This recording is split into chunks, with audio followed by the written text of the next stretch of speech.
everyone, welcome back to another exciting episode of the Iconist Podcast. I'm one of your hosts, Barry 3D for Deep Dark Delicious. Here we are, year 3, and it's still going. On my side, as always, the man, the myth, the legend, Fable. According to his shirt, my cousin, my best friend, the one and only DJ Rod C. Ladies and gentlemen, welcome to another episode. Good day, good afternoon, good morning, wherever you may be. All right. You know the routine. You know what we got to do. It's an Iconist Podcast, and the icon for today.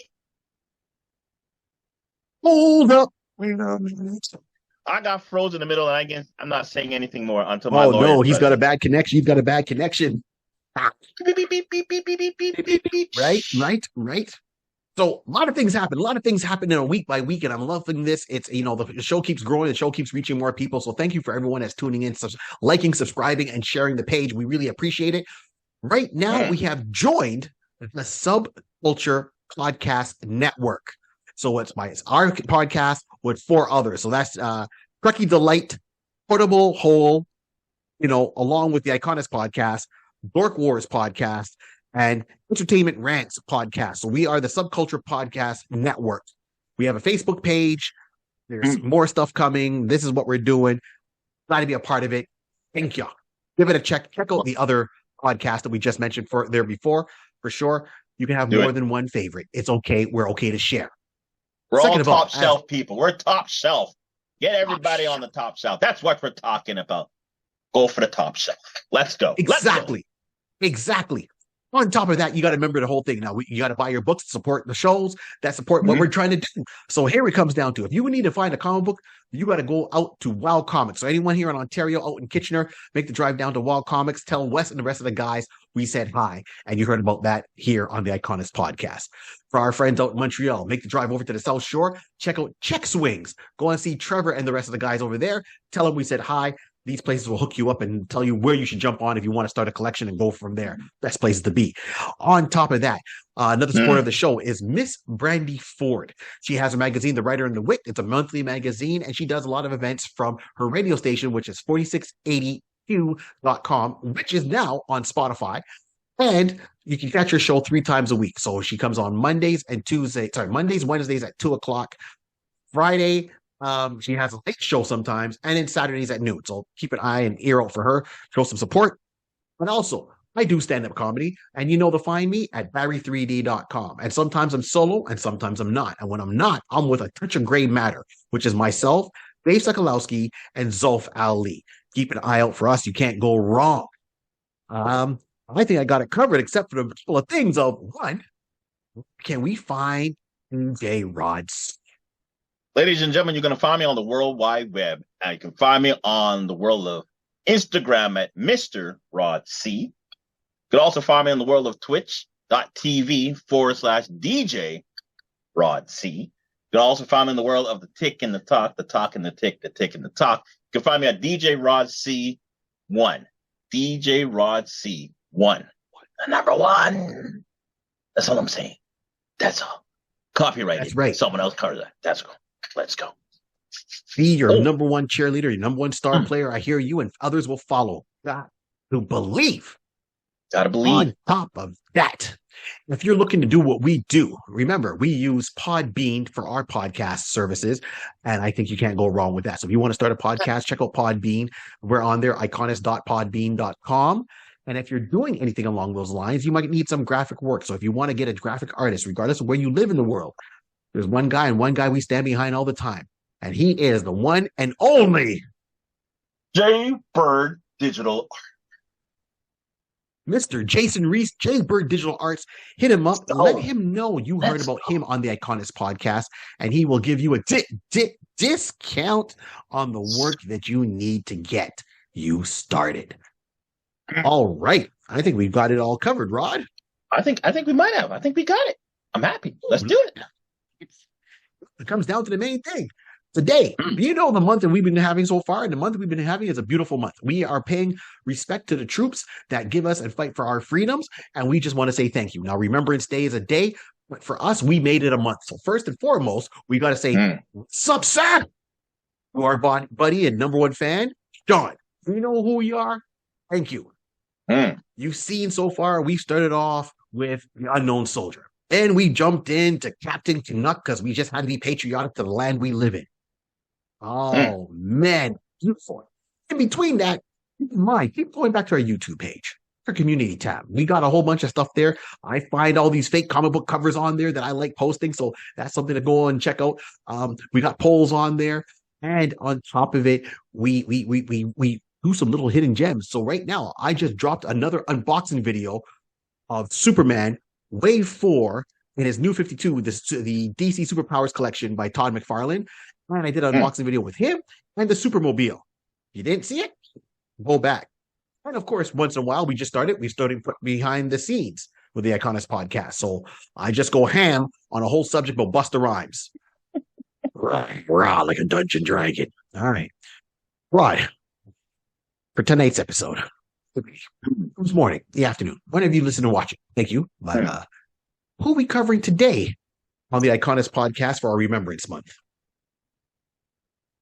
Today's episode is brought to you with the understanding. Okay, I'm just messing on all of it. Listen, today's episode is all about the NAM. NAM. The NAM. From Marvel. No, 19, let's be specific. 19. So we just deep cut. If you know, you know, I'll explain it after. Go on, Rod. Say your piece, man. No, listen. We are talking about the NAM. We are talking about Vietnam. Marvel put out a comic, basically putting out start off with a particular run, and we'll be discussing about the NAM, and it's about stories. We'll get into it, but it's a war comic story book talking about, you know, stories about U.S. war in Vietnam, giving, as I say, basically giving you a different viewpoint on it. Yes, and it's basically part of this month, you know, talk about, you know, all soldiers and all, you know, activities and stuff along that line, basically in the comic world. You know, Barry and I discussed and said, we're going to talk about the NAM. We're going to talk about that right now. Sit back. Let's go. Exactly. We are going. So we're talking about the NAM by Marvel Comics. Now, the NAM was put out, and it really gets into a whole thing. So it came out in December of 1986 and ended in 1993. So it ran for a good number of while. It ran for 84 issues. Now, the concept of the NAM was Marvel. Marvel understands they put out their books monthly. So instead of trying to make it seem like they were doing a weekly story of what happens with these soldiers, with the viewpoint of one soldier really was the viewpoint for this, they turned around and said, what we're going to do is every month is what we're going to talk about. All right, what happened in this month? And then when issue number 2 comes out, all right, quick recap and what happened in the month between the 2 issues and what they're doing right now. And it gave a good representation without being overly gory and not political of what happened during the Vietnam War. I know a lot of people have seen movies on the Vietnam War, Good Morning Vietnam. You know, that was one take of it. But there's many stories because each person that went over there had a story. Each soldier that was there had a story. You know, so this is what it is. It's covering the stories from that point of view with the military sending and it said, you know, 19-year-olds over. So at the beginning, I was doing the 19. That is a song called 19 by Paul Hardcastle, talking about the Vietnam War. You can find it on Spotify. You know why? Because I have it on my playlist. I remember that. And it talked about the PTSDs that soldiers suffered when they came back, what they went through in these hardships. So look it up. Check it out. 19 by Paul Hardcastle. That's the song. 19. You know, right? Okay. So, and now with the NEM, it had, you know, and I think that someone's going to create something. It's got to be someone that was there and experienced it. And that's a good thing. Not that he was there in the war, but at least you get it from an authentic point of view. For example, I'm not going to write a book about being a female who's Asian, right? Living, you know, in India, let's say, for example, or Australia, because I won't understand fully that viewpoint. I can be open to listening about it. I'd be open to learning about it, but I'm not in their shoes. So there's going to be some things, cultural differences. Even I'm not going to write about living in Japan when I don't live in Japan. There we go. So this was created by Doug Murray. So Doug Murray was the main creator behind the NAM. As I said, 84 issues is impressive about a war comic, and it was by Marvel at the time, especially at the time it was after that. And Doug, he himself served in the Vietnam War. And that was his main thing. I mean, his full name is Douglas Murray. He's a comic book writer, really known more, as I said, for the NAM. He worked on the Monster Times newspapers in the early 70s. And he's done quite a lot. He's done some stuff with Flash Gordon, which was really quick. But the fact is, he was there in Vietnam. So he's going to write from a particular perspective that's going to make it authentic, tangible. Give some context. Give some actual context that make you feel like, this is not a writer who's just like, well, you know what? They were in war. They were in a jungle and the heat was hot and whatever it may be in that regard. No. Doug is like, okay, we were in the bush. We were doing this. And he's retelling it. So to me, having that perspective, viewpoint is key to giving you the real context of what you're about to read. So that's how I look. And that's what made it even better. And then he was smart enough to reach out and say, hey, let me find some other people within the company of Marvel that might have gone through that experience. And one of the key people he reached out to that helped him a lot was Larry Hama. Mm-hmm. The name might sound familiar. You might not catch it. Larry Hama is a huge person when it comes to these things. So one, Larry Hama was there during the Vietnam War, right? He was there. He's seen it. On top of it, Larry Hama had a small acting role on a very popular TV show called MASH. You might have heard of it. Might have heard of it. It's one of the series that had the longest run ever on syndicated TV. One of them. So MASH. And he had a small role in that. Then Larry Hama went and he did big things, man. Big things. Larry Hama is responsible for the second birthing of G.I. Joe, Greatest American Hero by Marvel Comics. He wrote pretty much bulk of those issues. And then when that comic ended and it got picked up by IDW Comics, guess what? Larry Hama went and started writing them again. So he's done with the NAM, G.I. Joe, 150 something issues, IDW, all that. He's responsible. And what does his responsibility come into? Well, he pretty much helped name all these characters. He sat there and it's like, all right, we're coming up with the characters. Okay. Or here's the character, here's his name. Larry Hama came up with like the backstories.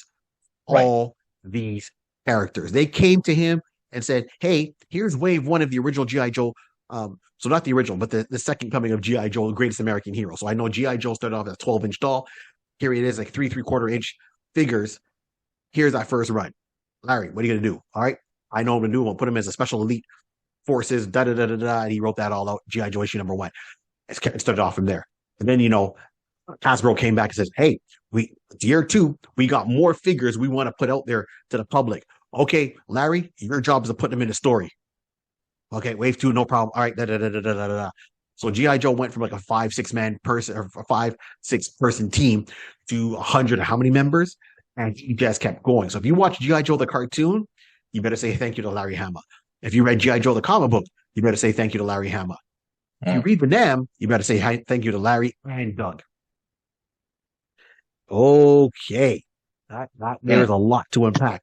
And because of his writing style, this is what he wanted. He wanted a monthly thing. So the whole point is you get over there and you follow one character. I gotta remember his name, but there's one soldier. He gets over there and he's very green. Like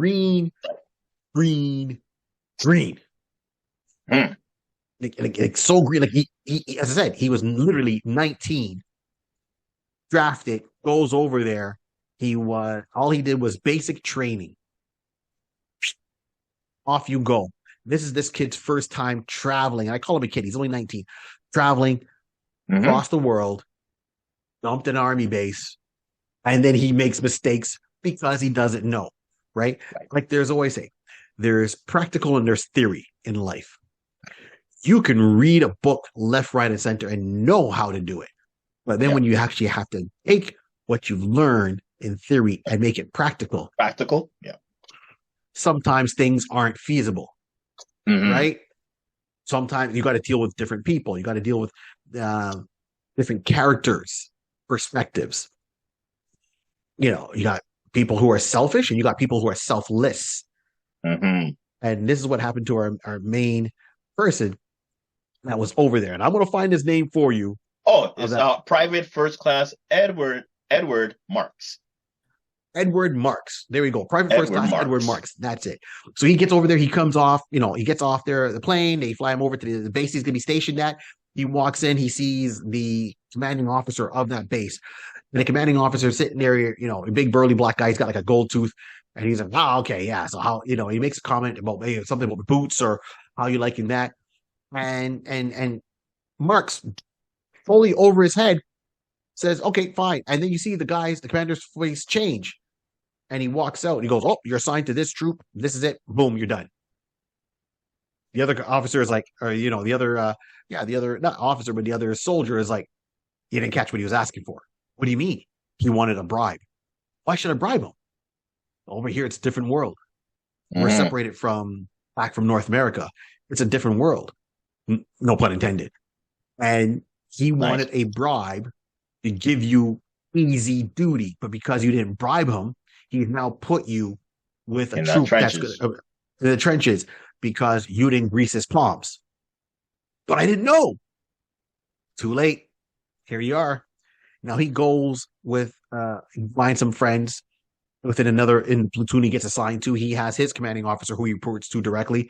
And this guy is like, you know, tough as nails, old school soldier, doesn't take nothing. But he's there to defend his men. So what I mean by that is at one point they get sent out on a mission. They come back. And as soon as they get back, you know, his commanding officer, the guy who wanted a bribe, turns around and says, oh, yeah, you guys are going back out in 24 hours. Don't, you know, get some sleeping. You're going back out on patrol. And he's like, what, sir? They just came back from a 3-day patrol, so to speak. The men are tired. They're hungry. They need more rest. We're going back out. According to them, I only have to give you X amount of sleep. If you got a problem, you can take it up with me. So you're seeing all this through Private Mark's eyes. And he's got to go through and understand. And he has to now take what he learned at boot camp, thinking what he might know, and realize you ain't no jack. And now has to go forward in this new world and deal with selfish people who want bribes. So some things are corrupted. I'm not saying the army's corrupt. Don't take that this way. No. I'm just saying every organization has someone that's always going to be a little bit shady, no matter what organization it is. And the organization does its best to weed people out that are like that, so you don't encounter them. But we've heard the stories of what happened over in Vietnam. Some people were power tripping, some were selfish. But they were there because they were thinking they were fighting for their country to do the right thing. I'm not making this political. I'm just saying this is what happened. It's black and white, which are good and bad. What offsets it is his commanding officer, Mark's commanding officer, was good. He stood up for him. You know, he made friends with 3 other soldiers. And of course, you're in a wartime. So they're trying to make the best of it, not thinking that, hey, you're here today, but maybe one of us might not be here tomorrow. Right. We're making the best of it. And they're growing up at the same time. Because once again, you're only 19 when you're over there. Right. What do you know about life? What do you know about the world? Like at 19, think about it. Rod, at 19, what did you know about the world? Listen, I didn't know a lot. I mean, you only know what you know. You only know your own surroundings. Outside of my house type of scenario, I didn't know anything. I didn't know about, real struggles or anything that happens in regards to, getting a job, maintaining a job, getting a friend, getting a girl, getting married, all those type of big adult kind of, situations. That's above my pay grade at that time. I wasn't pulling enough money to be getting at that pay grade. Like, no. I'm okay at 19. We going to the club tonight, right? Okay, cool. That was her extent. That was about it. That was about it. Keep in mind, there's a couple of things that happened. Here in Canada, at the time, you can get your driver's license, full driver's license, at 16, right? This is when we're in Montreal. Full driver's license at 16. You're allowed to vote, and you're seen as an adult in the eyes of the government in, let's say, Quebec, Montreal, 18. All right. You're allowed to drink in Montreal as 18. So you're allowed to go into a club and do that at 18. Now, keep in mind what I'm saying. Now, different parts is 19. Ontario, it was 19. You're allowed to drink. You can vote at 18, but you're only allowed to drink at 19. In the States, it's 21 that you're considered an adult, that you're allowed to drink. And I'm not making this, I'm just trying to show you in context that at 19, you're old enough to go and defend a country, but you can't vote for it because you still have 3 more years to go. Right. Right? Like, or 2 more, 20, 21, 2 more years ago. So you're 19. So at 19, you can fight for the place to defend it, but you can't vote for who's in power because you're under the age of voting. Because the age of voting, age of going to a club, age of going to a bar is 21 in the States.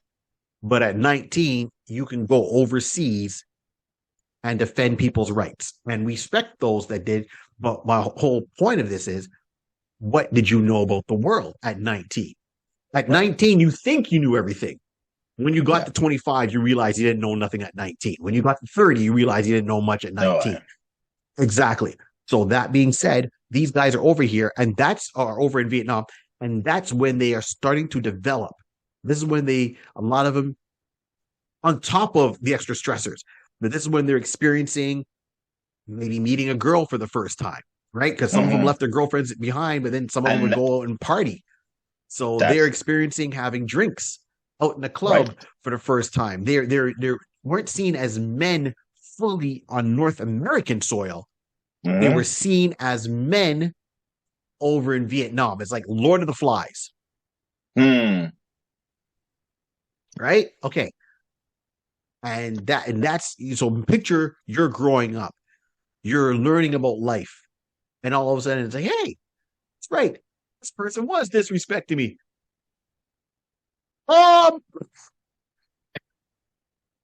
They thought, it's like, yeah, I shouldn't have talked to that person that way because of oh geez, coming. And you got to shift your gears to survival mode to get out to have a thought tomorrow. That is heavy, man. Very. And only a soldier will understand what a soldier's gone through, and only a soldier during wartime will understand what another soldier at wartime has gone through. So I'm not making this depressing or down. I'm just trying to show you and explain how I perceive this mentality to be. And they did a good job of conveying that, a great job of conveying that in those 86 issues of the NAM. Because it was written by people who experienced it, who were there. That's the beauty of this book. And it's gone through things of, making buddies that they form for life in there. Now, some of them, the life was shortened due to the circumstances, and some made it out at the end of the 86 issues. Some came home before our main character. So our main character, Private Marks, stayed there. As I said, they showed it wasn't a weekly journey. It was a month-by-month journey in this book. And every time they start, they'll say the month of, this month during this year, month of this month during that year. So you get the idea that it really is. The book comes out monthly, and the story is, okay, he survived another month. What's going on? They could have gone full out Walking Dead on him where nobody's safe. And I thought, okay, are they going to do that? But they kind of had this guy as his point. And you see, he went from a total green, naive soldier that didn't know about how to properly dry his boots, and fungus is forming in his boots because that was a true thing that happened over there, to how to take care of your weapon, how to, you go over into the town, and you had to have your head over, your eyes open all the time. You would go into a bar where it seemed the girls were picking you up, and you find out they were setting you up to either get robbed, killed, drive-by bombing by local residents, walking into town. So they went through a lot. And you see him go from this green soldier to being more experienced and learning about life, learning about survival, keeping his moral compass through all this. seen some of his fellow friends not make it or being discharged. They did their tours. They're like, that's it. I'm out of here, going home. One of his friends got the chance to go home, and his friend says, no, I'm staying, do one more tour, because if I do one more tour, instead of me going back and have to be in the army for X amount of years, if I do one more tour, I can just go home and quit the army altogether and just live my life. So he took those choices, and they went out for a night of partying, and the bar they're at got bombed. He didn't make it. And Private Marks took that as the guilt that he had inside of him. So he had to deal with that and a lot of stuff of, once again, the other commanding officer that wanted to bribe and having to bring him down, with the military police showing up and coming in there and saying, yeah, well, we know what you're doing. We caught you doing this. Da, da, da, da. Here's actually your consequences. Off you go. Right. Wow. What did you think about reading some of these books here? So it was so as a footnote, now talking about Larry and Hannah and stuff like that, knowing that he was part of MASH and all that. Growing up, I always enjoyed watching MASH, watching China Beach. Yes. If you remember China Beach, that was like an updated version. It was an updated version of MASH. And I've always loved that. So I always honestly, even to today, no word of a lie, MASH can come on. I know a certain time of the night that comes on, and like, if I'm doing anything, I'll watch MASH. So I love that type of environment and just learning and understanding the mindset of someone who was, being a soldier and going out to war and going into an unknown country, going somewhere that you've never. Here's the thing with Edwards. Edwards was 19. Yeah. Never left his house, never left his house, his country, his town, his state, his country. So let me just break it down to that far. Like, he's never did anything of a full adult, and he's basically getting thrusted into becoming a full adult. What just happened? Okay. Yeah, Dad, I'll take care. I'll do my best and be careful. That kind of scenario. And again, not knowing how to, offer a proper bribe so he will be departed into a safe team versus a tactical unit that basically he's on the front lines. Learning about, all I have to say is that it was a great experience walking through the eyes of Edwards, and you start to see the scenario of why someone, if they're, when they go away to war, and how it builds character, how it builds your mind and strengthens you in understanding that I'm alone, but I'm not alone. Yeah. You're thinking you're alone, but you said a good point earlier. You're building friends. You're building friendship. You're realizing that, as there's a saying, I don't know if I'm going to say quote properly, but you're only as good or as safe as your partner beside you type of scenario. So every shoulder to shoulder, got to take care of each other. I can only look this way. My partner is looking that way, or if his side is that way, he's looking that end. He's looking that end.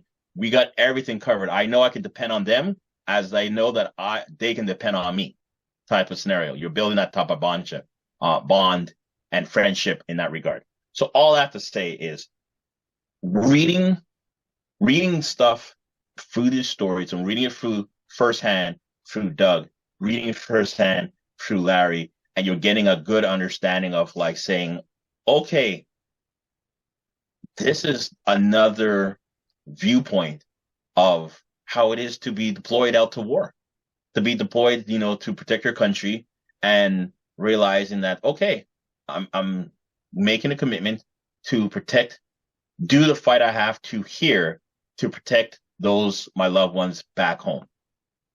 When you have that understanding, that mindset, it just makes you understand, the sacrifices that those who were deployed for our countries, and what they've committed themselves to do has been underestimated.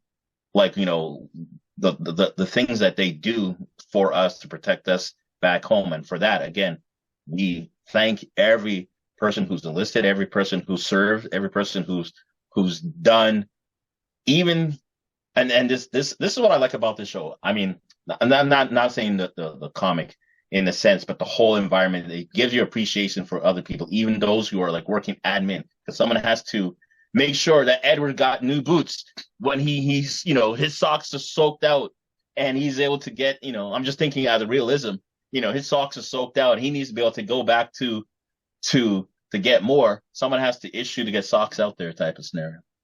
You know what I mean? Someone's doing the admin Totally. and all that. Everyone's piece is important. Every gear. Yeah.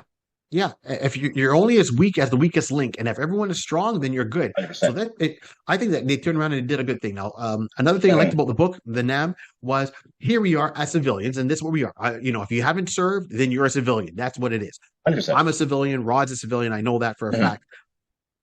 As civilians, we might not catch a lot of their terms. So the beauty about this is they turn around and they use a lot of their actual Army terms at the time that we would not understand or catch. Right. And they made an effort of putting a glossary at the end of every issue. So every time they use one of the words that were Army related, they put a little asterisk beside it, and you can flip to the last page and you can see the glossary and like, oh, this is what this means. This is what this means. And it gives a breakdown. So it really made it a lot more clear. And I don't see too many books that do that. I mean, I remember them doing it. And I remember, for example, Lone Wolf and Cub, the manga, they would do that when that came out. Because, they used through terms and they wanted to make sure that people understood what these words were. They didn't have to dumb it down, translate it. It's like, this is what it is. If you're in the Army and you read it, you don't have to think, what is that? You automatically know. For us as civilians, we don't know. Got it. Go back, continue reading. There added to it. What I would say is that you can see certain things happening when Larry was doing it. I don't know if it was intentional or unintentional, but I saw a lot of parallel lines with G.I. Joe, the Greatest American Hero, and the NAM. Mm-hmm. So there's one scene, of course, where soldiers, they get ambushed, soldiers getting shot, helicopters there trying to do an evac. Our boy Private Marks, jumps out the helicopter, runs, grabs his buddy, drags him back to the helicopter, right? And the way the scene was plotted out and looked, it really reminded me of the whole Stalker, Snake Eyes, Storm Shadow, where Storm Shadow, I can't remember which one out of the three. Was it Snake Eyes? I believe it was Stalker. One of them got shot. One was on the airplane. I think it was Tommy who becomes Storm Shadow. He gets shot, and Snake Eyes goes for him, or vice versa. No, I think it's vice versa. Storm Shadow gets shot. Sorry, Snake Eyes gets shot. Okay. The guy who's Storm Shadow. This is before he became Snake Eyes, before he became Storm Shadow. He ran out the helicopter, dodging bullets, brought him back, dodging bullets to get him, Snake Eyes back onto the helicopter. This is when they're in Vietnam. So this is pre G.I. Joe, whatever. And of course, then when they left the Army, Snake Eyes went his way. Tommy, who becomes Storm Shadow, went his way. And then he heard about Snake Eyes kind of roaming around because his family was killed in a car accident. He goes, brings him over to his family's clan place there and starts training him to be the ninja that we know and everyone loved, the mysterious man in black. So it was a lot of things. I'm like, oh, this reminds me. And the way he wrote those, the three of them really reminded me of Stalker, Snake Eyes, and Storm Shadow. Like, there's always a trinity within the storyline with characteristics when they're writing. And I saw a lot of parallels that way. So I thought that was really cool. But I really liked what I saw as a comic book. And if you're into war comics, if you're in and you really want to see what it's like, keep in mind, this is pre Call of Duty and all this stuff. This was just a retelling of some of this, this soldier's point of view through his experience there in Nam. And what I meant they could have gone Walking Dead is, yes, there was people he made friends with at the beginning that didn't make it. Some finished their tours, went home. New characters came in. So it was a rotation of characters, but Marks was always there and he rose through the ranks. So he went from a clean-shaven, young 19-year-old to, a young man with a beard still there. And he still kept in touch with anyone that survived. If you read later issues, a lot of his old commanding officers, some other ones, they get deported or they go back home. Some go back home a hero, some get deported. Anyways, they go back home and they write letters to each other. Right? This is like old school. There was no texting, there was no email. You wrote a letter, put a stamp on it, lick and stamp, off it went, and wait a week or 2 weeks later till you get a reply back. And that's how he was keeping in touch. And sometimes long distance phone calls. And that shows the brotherhood was formed with them. It's just, they said they had to get used to the situation of guerrilla warfare. They weren't ready for guerrilla warfare. I mean, the army trained them one way, sent them over there because that's how we always did things in North America. And then they got there and it's like, oh, what do you mean they're hiding out in the village with civilians? So they showed how they had to go about that. So it was really interesting. I like the book. I see what the book was trying to convey. The series was trying to convey. They went about it a different way. I made a rock, and I think it was very well done, and it's definitely worth a read even up to now. I will absolutely say that. And it had some good reactions. We're seeing here, Marine Corps veteran and former Newsweek editor William Broyes Jr. praised the comic for having a certain gritty reality. So those are, certain things. I mean, of course, some people said one thing about it, but it had a lot of, positives to it. It got best media portrayal of the Vietnam War, beating out Oliver Stone's Platoon. As I said, the comic was praised by Bravo Organization, a notable Vietnam veterans group, as the best media portrayal, eating out Oliver Stone's Platoon. Think about that. Yeah, Marvel outdid a big time director. Maybe this is why Oliver Stone is not a fan of comic books. Sore loser. Wow, didn't even think of that. I'll hit you with the deep cuts. Hey, here we are. Well, first of all, we got to say thank you for your service. We're not done yet. Because we got to get back now to our whole thing. So, Ron, you read it. You seen it. How would you adapt it? What would you want to see this adapted? And how would you go about adapting it? How would you like to see that kind of play out in the bigger picture if we had to do this right now? My mind has been back and forth on this. Well, okay, you know what? Let me step back. It definitely can be a series. It's a series. Because what I definitely took from this, and we may have mentioned this slightly, but we didn't get too tough into it. It was done every month, and every month they really try to take an actual story, an actual paper newsletter story for that time.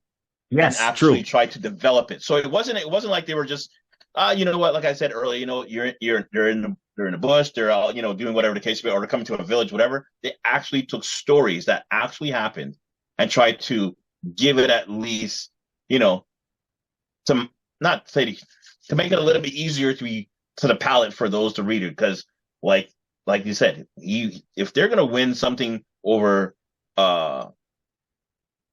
Scorsese, as well as getting a work like that. Oliver Stone, and also saying that it was a little bit gritty. They just knew that the original context was really, really heavy. So we have to just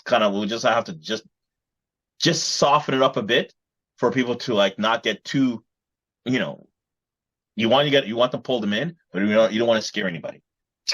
That's how I look at it. I don't want to scare anybody, but you got to make it palatable for to be read, but you're giving as authentic as possible. So they were pulling from actual stories. So with that, I would still want it to be a series, and this is where I have the dilemma: do I want it to be live or do I want it to be anime? Because this is where I've been back and forth on this, and I'll make a decision definitely, but I'm trying to go to pros and cons. Because if it's live, you can get some good realism. Nowadays, this is not being shot in 1980. This is 2023. You can get some good visual effects and everything along that line. But the cost for that might be a little bit heavy if you want it to be as close to gritty as it can be. As I said in previous pod shows, we are mentally ready for those type of visualism and that type of authentic grittiness. So with that, Yes. I think I would actually prefer it to be animated because you can get a little bit more hands in the mud kind of scenario and get a good feel for the actual realism.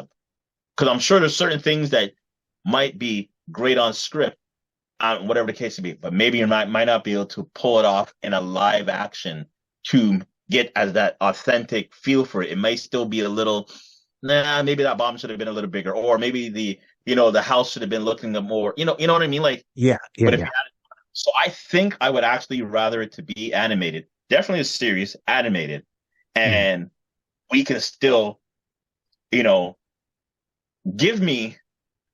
Okay, listen, there's enough meat on the bone. We have enough source material to Yes. do. Uh Listen, how long was that? That was like 84 4 years. issues. It was four, right. But I Yeah. think in the year aspect of that was like about 4 years worth. Right, right, Four right. by you know what I mean? 4 by Mm. 12. That will give you like, okay, you got enough. You can do a story each. I'll just say this before I go. Yeah. My mindset the whole time is to quantum leap because I want it again because it's always going to be Mark is going to be the focal point, but I also wanted to have a view perspective off of somebody else because that's what it was doing. Then the comic book was showing that, but how Quantum Leap always had different viewpoints, different stories, whatever the case, but it was like isolated by itself, isolated by itself, isolated by itself. So Right. I just had in my mind, I would like to have that type of Okay. that kind of point of view aspect of it. I wanted to be animated series, and I know I wanted to have someone who is vocally sounding young, and when you hear his voice, you'll just like, he's a full grown man. I'm not taking away from him. I would like to have Tom Holland to play him because I want to have someone who is. You can hear the voice. You can hear like the inexperience in his voice. Right. You realize like you just fresh, man. You just like you a newborn. Ooh. You a newborn to this. Are you ready for this? And because we know he's a character who can give you the vocal tendency and be able to give you the nuances to go through, and you can hear the experience and how he's basically growing as a young man into the soldier that we see at the end. I will give it to Tom Holland, and I would like to see that. Give him some some vocal give him some vocal paychecks. You know what I mean? Put him in animation. Put him in there. Just you're okay, guy. I think you can do this. Okay, good call. Respect that. That's how I want to go. I know it's Marvel, and then you'll say, well, that's Spider-Man, and but you're not physically seeing him. So maybe we just get away like saying, it's just a voice. Don't worry about it. We know it's Tom, but don't worry about it. We'll go that route. So that's how I would like to play the nuances on that. I like where you're going. See what you're doing. Respect that. That was good, though. That was good. I get you. Because it's a hard one, because a lot of times we see a lot of live action shows when it goes with it, right? Like we've seen MASH, we've seen China Beach, and there's some other ones we've forgotten that have been there that maybe didn't exist as much, or, I just totally forgot. Right. And then there's also Band of Brothers. There's, the movies, right? Platoon, right. Apocalypse Now, and once again, there's a whole lot that we're missing, Tropic Thunder. I'm not joking, but there's a whole lot we're missing. Yeah. No, I hear. Okay, I got you. So I'll say this. And on a side note, I totally forgot. Michael Golden, who's the artist I like who did Micronauts, did the cover work for a lot of these back then. And even just to have those as posters would be sweet. So I hear you on this one. So, okay. So just like yourself, I went back and forth and I go, okay, well, definitely I don't want a movie because a movie is not going to get the whole story. It's too much to do it as a movie. And by the time you do 3 movies, forget it. Too much time has gone by. Series, I agree with you on this one. Cartoon, I agree with you on this one. Here's the thing. Give me, I would break it down because I'm going to be realistic. I don't think we're going to get enough do like a continuous series. There's a lot of meat on the bone, but you want to get the hit them with the impact, the punch, and go that way. So I would do it like how they almost do a lot of the stuff that you see on Amazon, for example, right? It's maybe 8-10 episodes tops. That's your season. Oh yeah, for sure. Yeah, exactly, I'm not going for the 20. I'm not going No, for the no, 20, no. but you have enough meat on the bone that you can do an 8 to 10 series. Yes. You know what I mean? And then just chop it up and chop it up. And then you're seeing everything from a different standpoint. Okay, maybe I wouldn't be more specific on that, but that's exactly what I was thinking. But yeah, right. 20, you wouldn't be able to do that. Like, no. Like, no. You can take 20 and split it into, give me 24, split it by 8, give me 3 seasons. We're done. Exactly. So, and that's what I'm saying. 8 episodes a season, do it like how they do on Amazon, right? Like, how they do Invincible, right? 8 seasons, boom, that's season 1. Right. And then I would take it and say, okay, let's put it and give it maybe a 4-year shelf life, right? 4 seasons, max 5. 4 seasons, and here's my thing. I want to see it from the beginning when he joined the army. From the point where the book starts off, he starts off, right? Boots on the ground in Vietnam. He just mentions quick his backstory. You learn more about his family and all that as the stories go on. See his ties. The person who has to be the voice actor for it, in my mind, obviously, like you said, has to convey the youthfulness, the emotion, and they have to show the maturity as it goes on. And you want to see it. So it's got to be set by the actor's voice. That's the thing. It's got to be set by the music, really set the tone of what's going on. And everything as a whole. I don't think we've ever had a proper drama cartoon about war. So since it's Marvel, it's got to be under Disney, but it's going to be under either Star or Hulu, whatever their more adult. That's because I wanted to be an adult cartoon. It's obviously right. So hear me out. The actor I got is, I put it as, this guy is on fire right now. He's more on fire than people think because he was just recently in a big budget blockbuster playing live. He does a lighthearted voice work for one cartoon, and for another cartoon, he does total comic relief. And he's the same one. And his voice, and I've seen him, and you look at him and you just want to smile. But when he starts to get serious, you're like, ooh. And I'm probably going to cast this guy in something else in the future too. But here's my guy. I'm going with Jack Quaid. Oh. Right? So for anyone watching or listening that might not catch the name, so Jack Quaid plays Boiler on Star Trek Lower Decks. Very good. Jack Quaid is Superman Clark Kent in My Adventures with Superman, that new cartoon that just came out. He's Superman / Clark Kent. And he was also a scientist in Oppenheimer, Chris Nolan movie. Yep. Okay. Range. That man's got range. No, he does. This is who I'm going with. Jack Quaid, animated cartoon, not because he does voice work, but if you look at Oppenheimer and then you watch him on Lower Decks, right? It's like Lower Decks is My Adventures with Superman is like, oh, that's cute. Oh, okay, he's getting serious. And then Oppenheimer was like, oh my gosh, creator of the atomic bomb. He's part of that movie. He's there. Beauty. And that's who I want to portray it. Now, is he a little bit older? And the only thing is, I would really make the look, the facial expressions have to, as close as possible.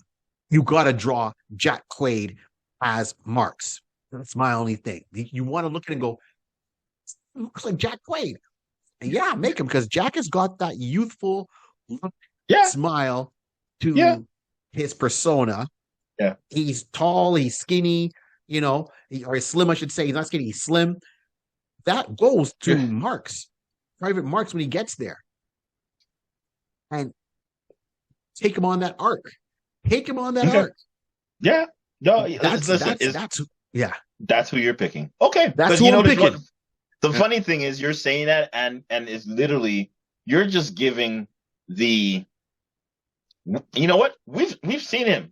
We're seeing him already doing that right now. Once you watch Lower Decks. Yes. It is basically coming out of, we never saw him really in Star Trek, in Starfleet Academy, but his first tenure is on the oh my god, the Cerritos, and Yes. basically he started from there and he's moving up in ranks and is now what we're in fourth season of Lower Yep. Decks, fourth or fifth season of Lower Decks, and you Yep. can see the maturity is coming through, and that's exactly where my mind is, and I don't know why I didn't even think of Jack honestly, because he's already doing it right now. He's already doing it right now. We're just gonna replace the Star Trek uniform and put him in a fatigues. That's really what it is right now. So he's already doing it right now. So I will say Thank you. Thank very, you. very, very good, Thank very you. good, very good, very good. Thank you. I The only, know my yeah. guy. I know Yeah. Tom. He did Uncharted, and Yes. he did some older stuff later on. So you can the maturity is there. Oh, He can absolutely. play. He can play the not the naive, but the young Yes. suckling who's just like how am I supposed to polish my boots? How am I supposed to like? I, uh, my bed got to be. Yo, Sarge, man, this backpack is really heavy. Uh, we got to do what? Sorry, we just got in. What? We going back out in 3 hours, Sarge? Yeah, yeah. I could see both of them. It would be hilarious if we actually did both of them. That would have been funny at the same time. But Oh my gosh, that's absolutely, absolutely. that would actually And be there's funny. other voice actors that can come in here and do this, right? So I would get some of the Right. characters, some of the other voice actors from Laura Dex and come in and play maybe some of Oh his, my gosh. right? And some of the other people that he works with in there Give in me different Rutherford. roles. Yeah. Give me Rutherford. Oh my gosh. Give me That Rutherford. would kill me. Yeah. Give me And the one who Rutherford. plays the security officer on the Cerritos. Shanks? Yes. Oh my god. Give me that Oh, officer as his commanding officer. Like this listen, really, like take Laura Dex and put him into that's this what in it a is. serious role. That's Okay. what it is. So Right? here's another thing of why I'll say this before we tag off.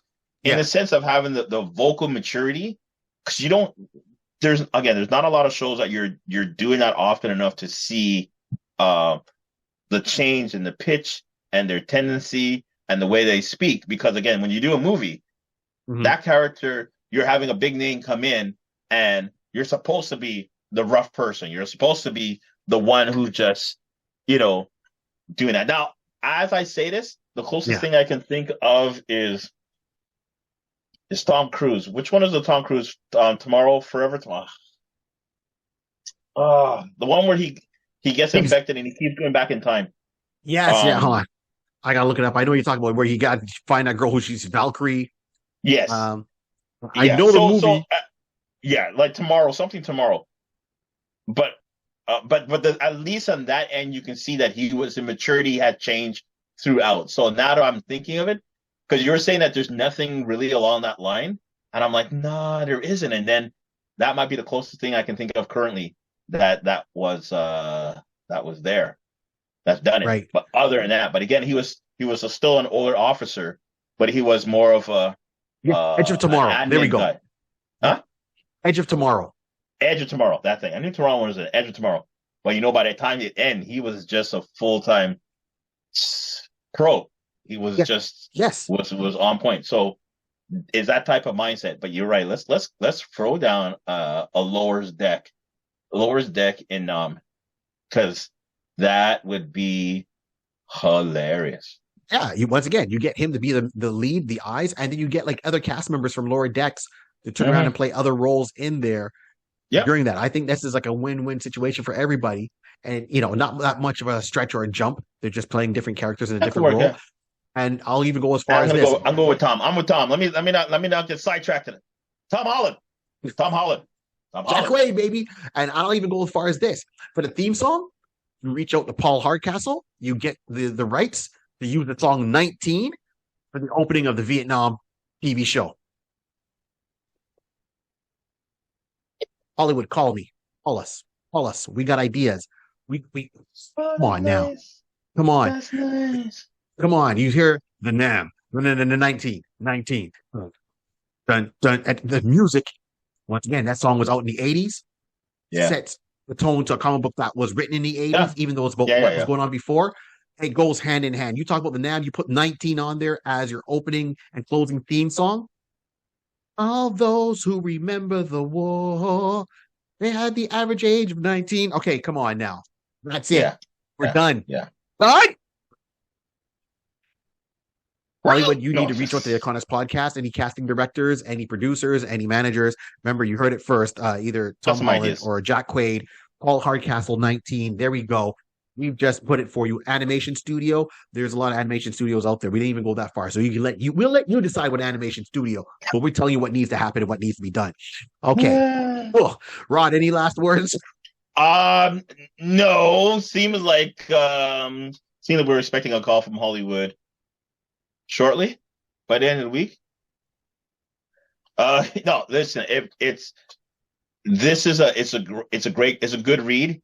It's a good story to, if you ever wanted to get an understanding of war comics and understanding the point of view of being deployed, going out and doing something like this. Again, like you said earlier, Call of Duty and that kind of that's great. Some people play the game, that's no problem, cool. But to actually live it and hear stories and understand the mindset of what that's it would have been there, that's a different level. That's a different level. And to me, it's a great knowledge. It's a great knowledge of understanding the perspective of those who served and what they've done for our countries. Listen, it's a great way of just saying, let me show you a little story about the Vietnam War. Thank you. Issue 1. Let's begin. Thank you. And remember, beat out Platoon. Okay. All right. That's all I got to say. So, once again, thank you everyone for tuning into the Iconis podcast. I am I'm your host, Barry 3D. And I'm here on the side with the one and only, the man, the myth, the legend, the one that makes the tables rock back and forth. And he'll probably play 19 this week. Rod C, the roadie. There we go. Love it. Remember, like, subscribe, share, let people know. Don't let the channel be a secret. And as I always say, this whole world was created by a pencil, a piece of paper, and lots of imagination. Keep on dreaming. All those who remember the war, average age of 19. All right, then. Shout out to you, Sean. Thank you very much. Thank you for your service. Yeah. All right. Be good, all.